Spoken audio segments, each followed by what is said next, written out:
नमस्कार दोस्तों, मैं विनय उपाध्याय आज आपके समकक्ष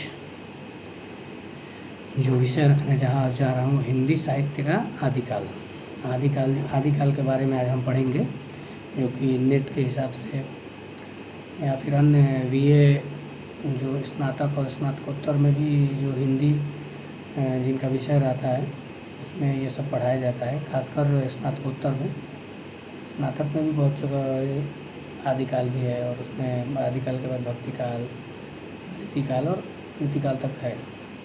कहीं आधुनिक काल तो नेक्स्ट सेम में पढ़ाया जाता है या फिर। तो चलिए हम इसके बारे में जानते हैं।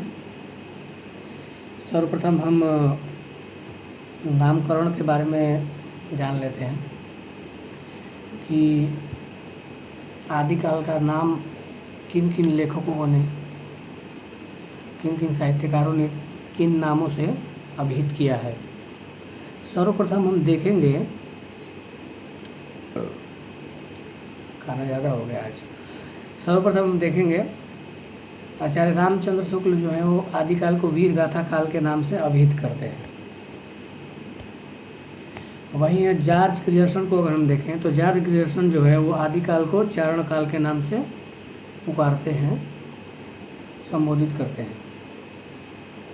मिश्र बंधु विनोद जो है वो आरंभिक काल का है, उन्होंने गणपति चंद्रगुप्त ने प्रारंभिक काल के नाम से अभिहित किया।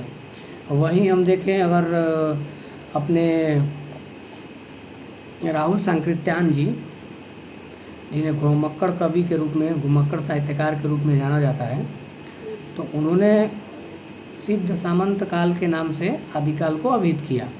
महावीर प्रसाद द्विवेदी ने बीजप्पन काल के नाम से, ये सब नोट करते जाइए, आपको मैं बता रहा हूँ तो नोट करते जाइए उसको। जो भी मेरे वीडियो को देखेंगे ये सब चीज़ों को नोट करते जाइए, बहुत ही इम्पोर्टेंट चीज़ बता रहा हूँ मैं, विषय पे बात कर रहा हूँ। तो महावीर प्रसाद द्विवेदी ने बीजप्पन काल के नाम से अभिहित किया।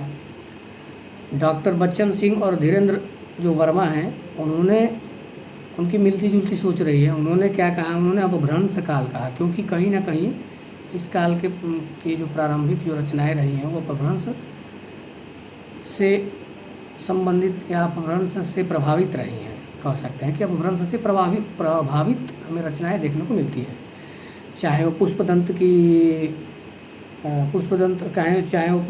की अपनी जसहरचरी हो, रणय कुमार हो, या फिर महापुराण हो, या फिर अपने स्वयंभू की पौन चरित हो, स्वयंभू छंद हो, ये सब कहीं ना कहीं अपभ्रंश से प्रभावित दिखती हैं, अपभ्रंश में कह सकते हैं लिखी हुई है।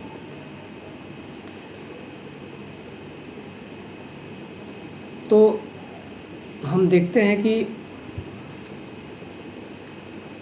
आगे हजारी प्रसाद द्विवेदी ने आदिकाल के नाम से अभिहित किया। अभी आदिकाल का नाम, आदिकाल किसने रखा, तो ये प्रश्न आता है। आदिकाल का जो नाम है वो, आदिकाल का नाम, आदिकाल किसने रखा, तो हजारी प्रसाद द्विवेदी ने।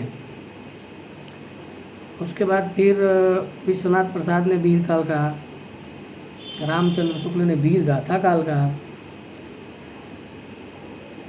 इसमें बहुत लोग सोचते होंगे कि वीर गाथा काल आचार्य रामचंद्र शुक्ल ने क्यों कहा। तो इस काल में जो रचनाओं की प्रवृत्तियाँ रही हैं वो युद्ध से संबंधित, रचनाओं की वीरता से संबंधित रचनाएं लिखी गई, चाहे वो अपना पृथ्वीराज रासो हो, परमाल रासो हो, मिसलदेव रासो हो, या फिर कुमार रासो हो। तमाम जितनी भी रचनाएं रही हैं वो युद्ध से और राजाओं की वीरता से संबंधित रचनाएं रही हैं। वहीं हम इसका काल देखते हैं, समय जो रहा है, आदिकाल का समय कब से कब तक रहा है, तो संवत 1050, संवत 1000 57,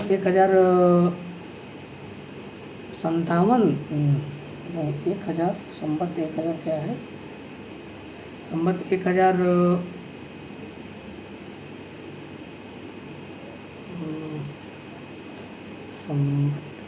वैसे 1993 ईस्वी आता है तो संवत उस हिसाब से उसमें 57 अगर हम 1993 में ऐड कर देंगे तो कितना हो जाएगा अपना 7 3 10 हो जाएगा 50 हो जाएगा। हाँ, तो 1050 मतलब कि 1050 संवत से लेकर 1050 से लेकर 1375 तक के आसपास का काल माना जाता है। इसको आदिकाल का समय माना गया है। कब से कब तक माना गया है? 1050 से लेकर 1375 संवत तक, जिसे हम ईस्वी में 993 कहते हैं। ईस्वी 57 ईस्वी कभी भी अपने संवत से ईस्वी जो होती है वो 57 साल जो होता है वो कम होती है ईस्वी। तो जब भी अगर विक्रम संवत दिखे कहीं पे तो उसमें 57 माइनस कर देंगे तो ईस्वी सन आपको पता चल जाएगा। ये आप ध्यान में रखिएगा, ये बहुत मोस्ट इम्पोर्टेंट आपको पता है कि ईस्वी और जो संवत का जो लोगों के अंदर ईस्वी संवत शक संवत का जो समस्याएं रहती हैं तो उसको आप इससे जान सकते हैं और उससे आप अपनी जो समस्याएं हैं उसको आप दूर कर सकते हैं। तो आगे हम चलते हैं और आदिकाल के अंतर्गत हम देखते हैं कि सबसे सर्वप्रथम जो साहित्य आता है, जो संप्रदाय आता है, वो आता है अपभ्रंश साहित्य। अपभ्रंश साहित्य के अंतर्गत जो रचनाकार जो लेखक जो कवि लोग आते हैं तो उनमें स्वयंभू का नाम प्रथम आता है। स्वयंभू का नाम प्रथम आता है। तो से अपभ्रंश में आदिकाल के अंतर्गत जो अपभ्रंश काल रहा है तो उसमें स्वयंभू का नाम प्रथम आता है। स्वयंभू का जो समय काल माना गया है वो 783 ईस्वी माना गया है। 783 ईस्वी को हम बोल सकते हैं कि ये 8वीं सदी माना गया है। 783 ईस्वी इनकी जो रचनाएं 3 मानी गई है, मूल रचनाएं इनकी 3 मानी गई है। उसमें पौमचरित है, रिठोमीचर्यु है, जिसे हरिवंश पुराण के नाम से हम जानते हैं। हरिवंश पुराण के नाम से हम उसे जानते हैं। और तीसरी जो रही है वो तीसरी है स्वयंभू छंद। तीसरी जो है वो स्वयंभू छंद के नाम से जानी जाती है, जो इनकी तीसरी रचना है। ये हो गया स्वयंभू के बारे में जितना हमें जानने की आवश्यकता है, ये स्वयंभू के बारे में आप इतना ही जानिए। और आगे हम चलते हैं पुष्पदंत के बारे में जान लेते हैं। पुष्पदंत जो है, पुष्पदंत का जो जन्म काल रहा है वो 10वीं शताब्दी माना गया है। पुष्पदंत का जो काल है वो 10वीं शताब्दी माना गया है। पुष्पदंत का काल 10वीं शताब्दी माना गया है। अब इनकी भी रचनाएं 3 ही प्रमुख रचनाएं इनकी 3 मानी गई है, जिसमें महापुराण है, उसके बाद फिर अड़य कुमार है, उसके बाद जसहर चर्यु है। 3 इनकी प्रमुख रचनाएं हैं, महापुराण, अड़य कुमार, उसके बाद फिर जसहर चर्यु। आगे हम चलते हैं कि पुष्पदंत को किन किन नामों से अभिहित किया गया, उन्हें सम्मानित किया गया, संबोधित किया जाता है। पुष्पदंत को हिंदी का भवभूति कहा जाता है। पुष्पदंत को हिंदी का भवभूति के नाम से भी हम उन्हें पुकारते हैं। अन्य जो नाम है, पुष्पदंत ने खुद को भी कुछ नाम दिए हुए हैं, जैसे जिनमें से अभिमान मेरु, काव्य रत्नाकर, कवि कुल तिलक आदि नाम से उन्होंने अपने आप को घोषित किया है। कौन कौन से नाम है? ध्यान में रखिए, कौन कौन से नाम है? अभिमान मेरु, कवि कुल तिलक, काव्य रत्नाकर। एक बार और मैं दोहरा देता हूँ, अभिमान मेरु, कवि कुल तिलक और काव्य रत्नाकर।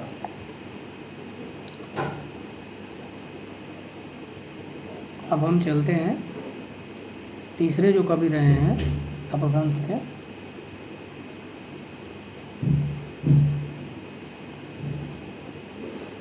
अपभ्रंश के जो तीसरे कवि रहे हैं उनका नाम है अब्दुल रहमान।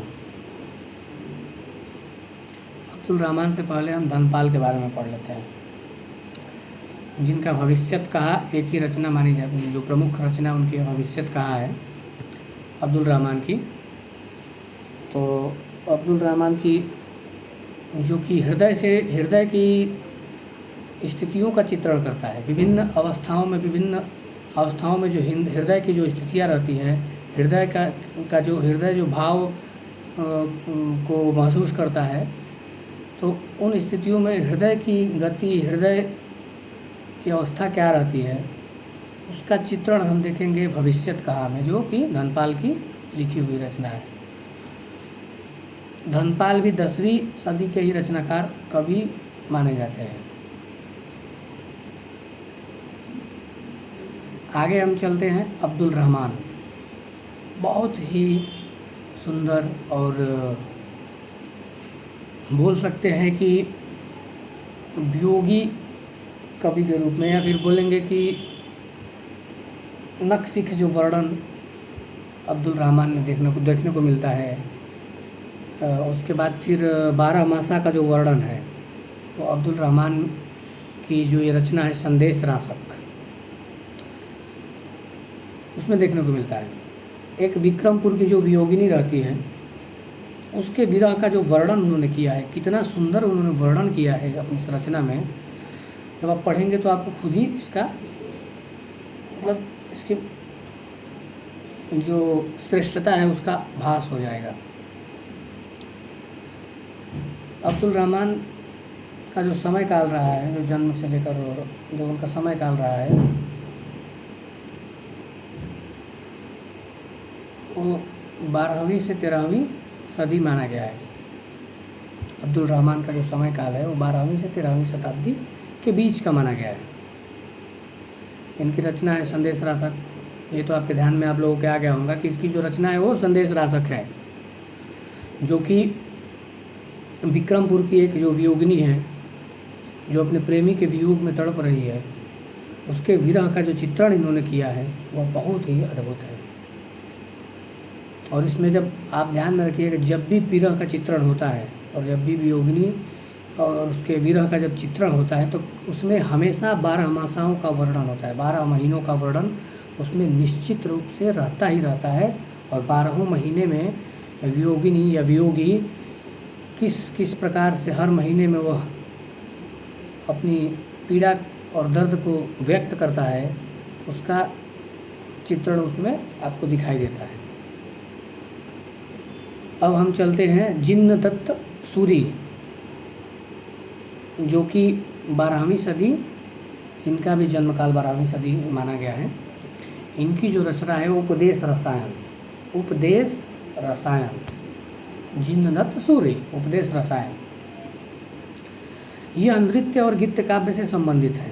उपदेश रसायन जो इनका है, माना जाता है कि रासलीला की शुरुआत जो होती है, जो रासलीला का जो रासलीलाओं का जो वर्णन का जो चलन जो हुआ है, इसी काव्य से माना गया। उपदेश रसायन से ही रासलीला का वर्णन की जो पीढ़ी रही, पद्धति रही, वो भक्ति काल तक कहीं ना कहीं माना जाता है, ऐसा दिखता है।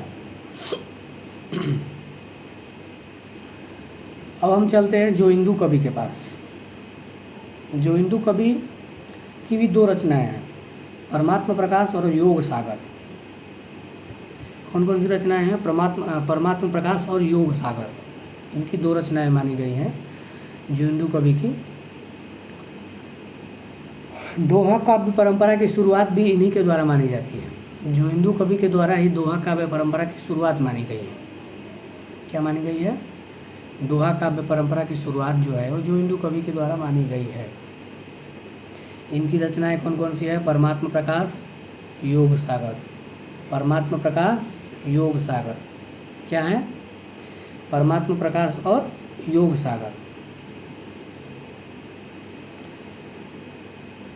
ये तो हो गया कवियों का चित्रण वर्णन और उनकी रचनाओं के बारे में। अब आगे हम आदिकाल में चलते हैं। ये हो गया अपभ्रंश काल, इतने ही कवि इसमें मुख्य रूप से माने गए हैं। अब हम सिद्ध साहित्य की तरफ चलते हैं। सिद्ध साहित्य के बारे में आप थोड़ा जान लीजिए कि सिद्ध साहित्य और सिद्ध संप्रदाय जो रहा है वो बौद्ध के वज्रयान से निकला हुआ विचारधारा है। वज्रयान से संबंधित जितनी भी रचनाएं हैं वो सिद्ध साहित्य के अंतर्गत आती हैं। और सिद्ध साहित्य के जो कवि रहे हैं, रचनाकार रहे हैं, उसमें सर्वश्रेष्ठ रहे हैं सरहपाद। सरहपाद को हिंदी का प्रथम कवि भी माना गया है। सरहपाद को हिंदी का पहला कवि माना गया है। और हिंदी की पहली रचना इनकी रचना नहीं है सरहपाद की। हिंदी की प्रथम रचना जो मानी गई है वो देवसेन कृत श्रवाकाचार्य है। देवसेन कृत श्रवाकाचार्य क्या है? देवसेन के द्वारा रचित की गई श्रवाकाचार्य रचना है। और हिंदी के प्रथम महाकवि किसे कहा गया है ये भी आपको बता देता हूँ कि हिंदी के प्रथम महाकवि चंद बरदाई को कहा गया है। और खड़ी बोली हिंदी के प्रथम महाकवि किसे कहा गया है? अयोध्या सिंह उपाध्याय को कहा गया है। और खड़ी हिंदी का प्रथम महाकाव्य अयोध्या सिंह उपाध्याय के द्वारा रची गई रचना प्रिय प्रवास को माना गया है, जिसका रचना काल है 1914। और अयोध्या सिंह उपाध्याय के जन्म काल जो रहा है वो 1865 माना गया है। चलिए, ये तो थोड़ा बहुत मैंने वर्णन बता दिया। आगे चलते हैं।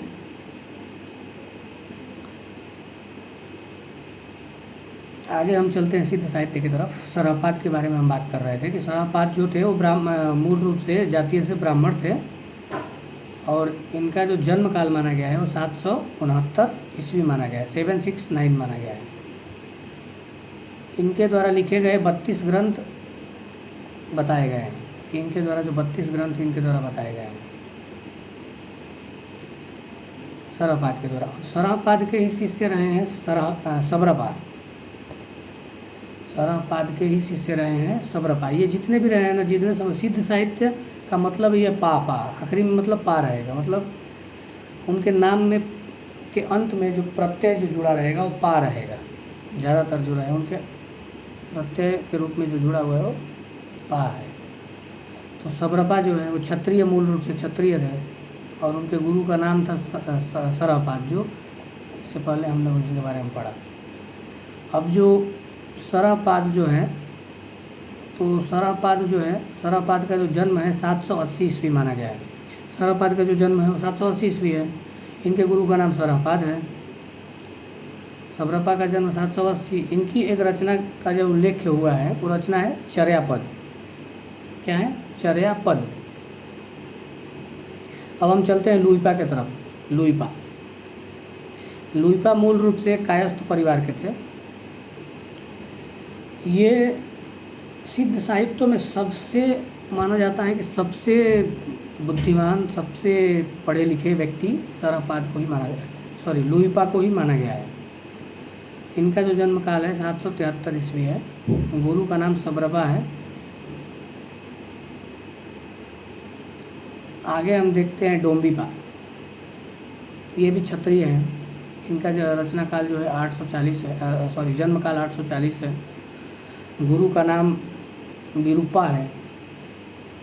इनकी 21 ग्रंथ मानी गई है, इनके द्वारा रची गई 21 ग्रंथ का उल्लेख है। आगे चलते हैं हम कंडपा के तरफ। कण्हपा भी बोलते हैं उसको। ये जातीय से ब्राह्मण थे। इनका जो जन्म काल माना गया है वो 820 ईस्वी माना गया है। गुरु जो इनके हैं जलंधरपा। इनके गुरु कौन है? जलंधरपा। इनकी रचना 74 मानी गई है।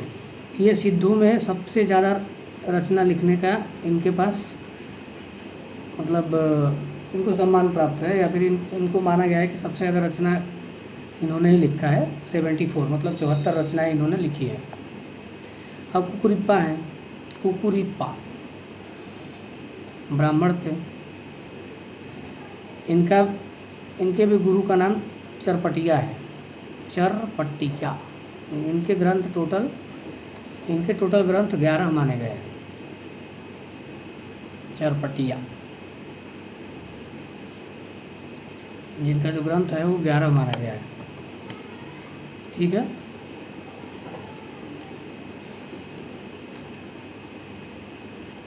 और कहीं कहीं हमें इनके ग्रंथ 16 भी मिलते हैं, कहीं कहीं हमें इनके ग्रंथ 15 भी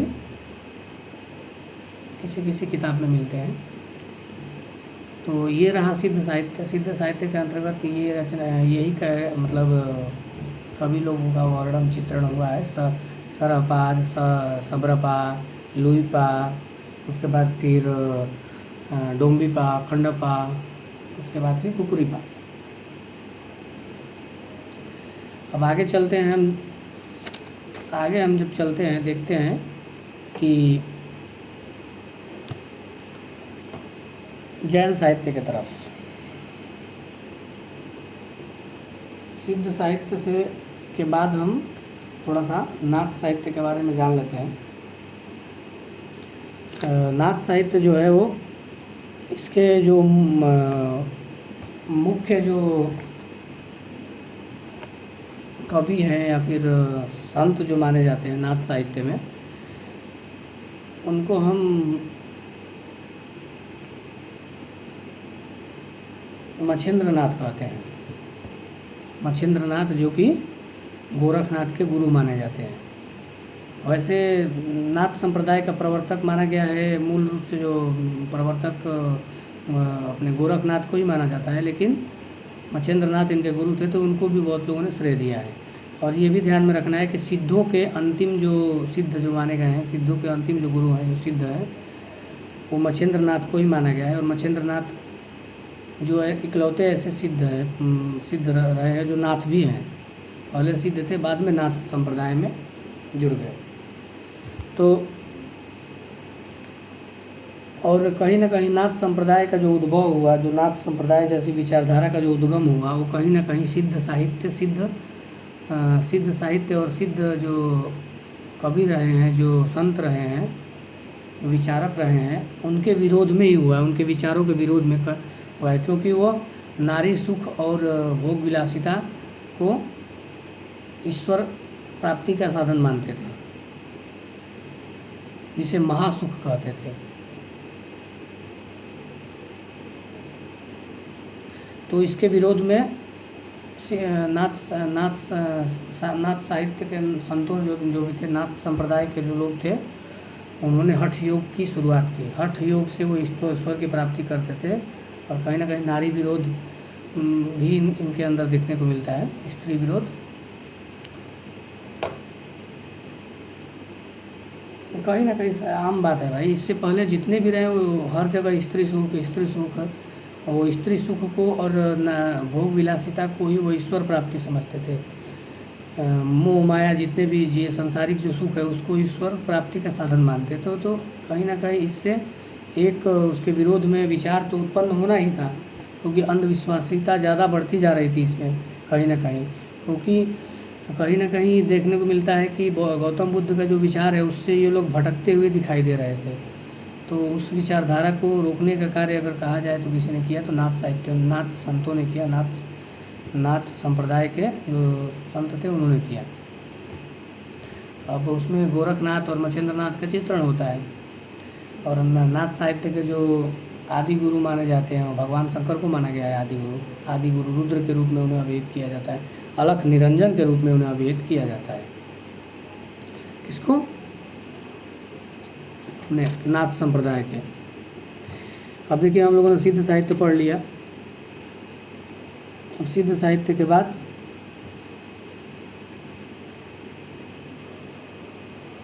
अब नाथ साहित्य के बारे में थोड़ा बहुत हमने पढ़ लिया, क्योंकि नाथ साहित्य में कुछ खास है नहीं, उसमें बस दो ही लोगों का चित्रण हमें दिखाई देता है नाथ साहित्य में। गोरखनाथ का, जो कि नाथ पंथ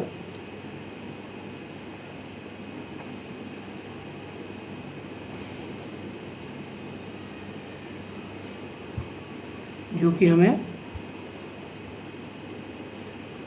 नाथ साहित्य के नाम से स्थापित किया जाता है, जिसमें गोरखनाथ है, बौद्ध की वज्रयान शाखा से निकला हुआ माना जाता है नाथ पंथ को। इसे भी क्योंकि सिद्ध भी वहीं से निकले हुए हैं, तो सिद्ध के ही जो विचारक थे वही नाथ में परिवर्तित हुए हैं। क्योंकि आपको बताया मैंने कि मच्छिंद्र जो नाथ थे वो पहले सिद्ध थे और बाद में क्या हुए, देखिए बुक में पुस्तक में भी वही लिखा हुआ है कि गोरखनाथ का नाथ पंथ बौद्धों की वज्रयान शाखा से ही निकला हुआ माना जाता है।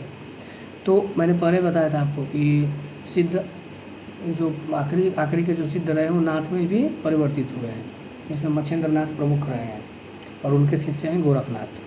तो गोरखनाथ सिद्धों से संबंधित नहीं है, हाँ उनके विचारों से संबंधित है, और आगे चल के इन्हीं नाथ संप्रदाय के विचारों से कहीं ना कहीं प्रभावित हमें कबीरदास दिखाई देते हैं। कबीरदास जो है कहीं ना कहीं नाथ साहित्य से प्रभावित दिखाई देते हैं, हठ योग से प्रभावित दिखाई देते हैं। अनहद नाद की जो ध्वनि है, कहा जाता है कि कबीर ने भी इस ध्वनि को महसूस किया था, सुना था, और उस ध्वनि को सुनने के बाद वापस हुए समाज सेवा की तरफ लौट गए थे, नहीं कि वो स्वार्थ की तरफ। अगर उनके अंदर स्वार्थपरकता होती, स्वार्थ अगर उनके अंदर निहित होता, तो वो अनहद नाद की ध्वनि को ही वो प्राथमिकता देते और स्वयं के मोक्ष को प्राथमिकता देते हुए समाज को और समाज की बुराइयों पर ज़्यादा ध्यान नहीं देते और समाज सेवा की तरफ नहीं जाते।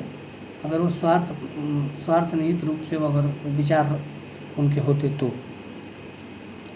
तो इसमें प्राथमिकता हठ योग की रही है। गोरखनाथ ने पंत जो जली हैं उनके उच्च लक्ष्य ईश्वर प्राप्ति को लेकर हठ योग का प्रवर्धन किया।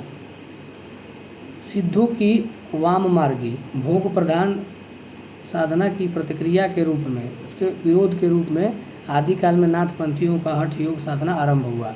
आपको पहले ही मैंने बताया कि जो सिद्ध साहित्य है, सिद्ध जो उस समय के जो संत थे, उन जो भोग विलासिता को प्रधानता देते थे, उसके विरोध में जो साहित्य लिखा गया, उसके विरोध में जो विचारधारा उत्पन्न हुई, वो नाथ साहित्य के रूप में जानी जाती है। अब हम आचार्य हजारी प्रसाद द्विवेदी के द्वारा जब हम देखते हैं कि नाथ पंथ या नाथ संप्रदाय के सिद्ध मत और सिद्ध मार्ग, योग संप्रदाय, अवधूत मत एवं अवधूत संप्रदाय नाम से भी इसे आचार्य हजारी प्रसाद द्विवेदी के अनुसार इसे माना जाता है कि नाथ संप्रदाय को, नाथ पंथ को सिद्ध मार्ग, योग संप्रदाय, अवधूत मत एवं अवधूत संप्रदाय नाम से भी इसे जाना जाता है। मच्छिंद्र नाथ जो कि गोरखनाथ के गुरु माने जाते हैं। मिश्र बंधु विनोद ने, जो बंधुओं ने गोरखनाथ रहे हैं, उनको ही श्रेष्ठ माना है। और गोरखनाथ को ही मिश्र बंधुओं ने प्रथम गद्य लेखक कहा है। हिंदी का प्रथम गद्य लेखक अगर किसी को उन्होंने कहा है तो उन्होंने किसको कहा है? गोरखनाथ जी को। हम गोरखनाथ के कुछ प्रमाणिक जो रचनाएं जो मानी जाती है, उसमें शिष्य दर्शन, आत्मबोध, सप्तवार, मच्छिंद्र गोरख बोध, रोमावली, ज्ञान तिलक, ज्ञान चौतीसा, पंचमात्रा, ये कुछ इनकी रचनाएं मानी जाती हैं। और गोरखनाथ के द्वारा कुछ संस्कृत में भी रचनाएं जो हैं उनके भी नाम आप जान लें। विवेक मार्तंड, शक्ति संगम स्रोत, निरंजन पुराण, वैराट पुराण, गौरक्ष शतक, योग सिद्धार्थ पद्धति, योग चिंतामणि इत्यादि। अब ये रहा गोरखनाथ जी का रचना वर्णन। डॉक्टर राम कुमार वर्मा जी क्या कहते हैं? वे 9 नाथों का उल्लेख करते हैं, जिसमें आदिनाथ, जिसे आदिनाथ शिव को माना गया है, आदिनाथ, मच्छिंद्रनाथ, गोरखनाथ, फिर गहिड़ीनाथ, चरपनाट, चरपटनाथ, चौरंगीनाथ, ज्वालेंद्रनाथ, भरथरी। जो भरथरी नाथ मतलब भरथरी राजा जो थे वो बाद में नाथ संप्रदाय से जुड़ गए थे। भरथरी नाथ, गोपीचंद नाथ। ये जो 9 नाम मैंने बताया आपको, ये डॉक्टर राम कुमार वर्मा के द्वारा प्रमाणित किए गए 9 नाथों का नाम है। आदिनाथ जो है उनको प्रवर्ती जो संत थे उन्होंने शिव माना है। अब हम नाथ संप्रदाय के बारे में हमने पढ़ लिया कि नाथ संप्रदाय का मूल क्या है। नाथ संप्रदाय में हठ योग की प्राथमिकता दी जाती है। उसमें भगवान शंकर को या फिर ईश्वर को अलख निरंजन के रूप में अभिहित किया जाता है। गोरखनाथ की कौन कौन सी रचनाएं हैं ये सब हमने पढ़ लिया। फिर 9 नाथ कौन कौन से हैं, आदिनाथ है, मच्छेंद्रनाथ है, गोरखनाथ है, फिर उसके बाद गहड़ीनाथ है, चरपटनाथ है, चौरंगीनाथ है, ज्वलेंद्रनाथ है, भरथरीनाथ है, उसके बाद फिर गोपीचंदनाथ है। अब हम चलिए चलते हैं अपने रास साहित्य। रासो नहीं, रासो तो अलग साहित्य, वीर साहित्य हो गया। रास साहित्य जैन साहित्य को कहा जाता है। जैन साहित्य को ही रास साहित्य के नाम से भी जाना जाता है। तो जैन साहित्य